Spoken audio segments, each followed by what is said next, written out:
magandang hapon po. Ang topic po namin ngayon is ang ub-ufon. So, ako po si Mutashif Alongan. At ako naman po si Jul Amin Kadir.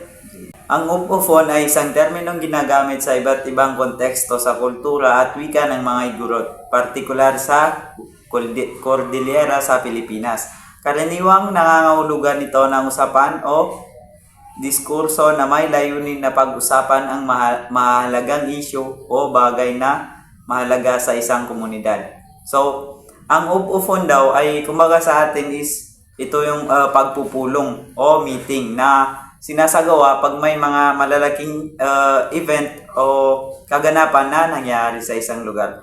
So, ang tawag daw dito sa sa mga Igorot sa Cordillera sa Pilipinas ay tinatawag nila itong ub-ufon. So, sinasagawa ito para pag-usapan ng isang particular na topic sa isang komunidad. Halimbawa sa may di pagkakaunawa ng dalawang pamilya is doon sila nagsasagawa ng ub-ufon para pag-usapan ito at ayusin.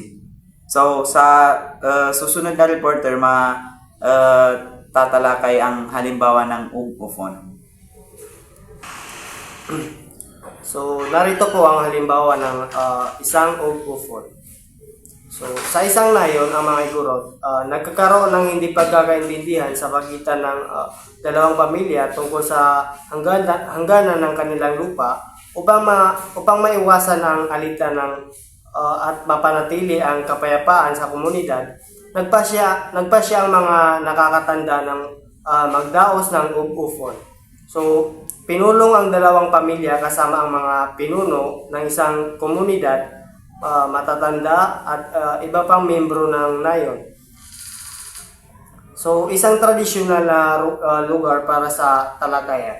So, ang bawat pamilya ay nagkakaroon ng pagkakataon na ipahayag ang kanilang panig at ipaliwanag ang kanilang mga argumento tungkol sa lupa. So, ang mga nakakatanda, batay sa kanilang kaalaman, sa kasaysayan ng lupa at mga tradisyon, ay nag-uusap tungkol sa mga batas ng komunidad na nauukol sa ganitong sitwasyon.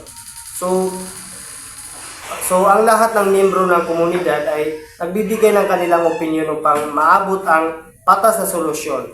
Ang proseso ay mahinahon at may respeto sa lahat ng panig.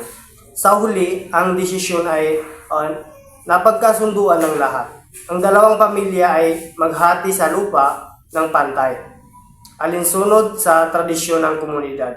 So bilang tanda ng pagkakasundo, nagdadaos sila ng ritual, halimbawa pag-aalay sa mga ninuno at sama-samang nagdiwang upang ipakita ang pagkakaisa. So yun lamang po.